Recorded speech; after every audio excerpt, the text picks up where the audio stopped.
జయశంకర్ భూపాలపల్లి జిల్లాలో ఇసుక లారీ డ్రైవర్లు ఇష్టారాజ్యంగా ప్రవర్తిస్తున్నారు. వాహనదారులు నిత్యం నరకం చూస్తున్నారు. జాతీయ రహదారిపై ఇరువైపులా నిలుపుతున్న వేలాది ఇసుక లారీలు మహదేవ్పూర్ మండలం కాళేశ్వరం మార్గంలో రోడ్డంతా ఆక్రమించిన ఇసుక లారీలు సాధారణ ప్రయాణికులకు తీవ్ర ఇబ్బందులు కలుగుతున్నాయి. కాబట్టి రోడ్డుకు ఇరువైపులా ఇసుక లారీలను నిలిపి సాధారణ వాహనదారులపై దృష్టిగా ప్రవర్తిస్తున్న లారీ డ్రైవర్లు ప్రజలు ఎన్ని ఫిర్యాదులు చేసినా పట్టించుకొని ఆర్టీఏ పోలీసులు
మహదేవ్పూర్ మండల కేంద్రంలోని ప్రధానంగా పలుగుల మద్దులపల్లి పరిసర ప్రాంతాల్లో జరుగుతున్న కోరిల వలన ఇరు పక్కల లారీలు జామ్ అయి సామాన్య మానవులకు ఇబ్బందికరమైన పరిస్థితులు ఏర్పడ్డాయి.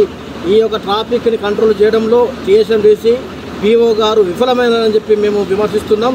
అదే కాకుండా టీఎస్ఎండిసి అధికారి ఎవరైతే ఉన్నారో ఇక్కడ సిబ్బందిని ఎక్కువ రిక్రూట్మెంట్ చేసుకొని ట్రాఫిక్ నియమ నిబంధనలు పాటించవలసిందిగా మేము డిమాండ్ చేస్తున్నాం. ఇక్కడైతే ఏదైతే ఈ ఇసుక కోర్లు జరుగుతున్నాయో ఇసుక కోర్లు కూడా అధిక లోడుల్లో పోతున్నాయి.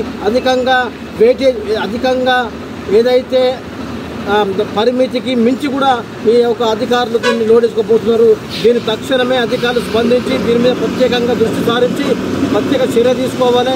ఇరుపక్షాలు చూసినట్టయితే అటు వెయ్యి ఇటు వెయ్యి అన్నట్టుగా భారీ మొత్తంలో ఇసుక లారీలు జమ అయినాయి. దీని మీద టీఎస్ఎం అధికారి మాకు సమాధానం ఇవ్వాల్సిందిగా మేము డిమాండ్ చేస్తున్నాం. ప్రత్యక్షంగా టీఎస్ఎండిసి అధికారులు ఎవరైతే ఉన్నారో ఈ యొక్క ట్రాఫిక్ను నిబంధనలు పాటించవలసిందిగా, అదేవిధంగా ఎవరైతే సిబ్బంది తక్కువ ఉంటే పెంపొందించుకొని వాళ్ళని ఎవరైతే సరిపడా ఒక ట్రాఫిక్ నియమ నిబంధనలు పాటించాల్సిందిగా మేము ఈ పక్షాన ఎంఆర్పిఎస్ పక్షాన డిమాండ్ చేస్తున్నాం.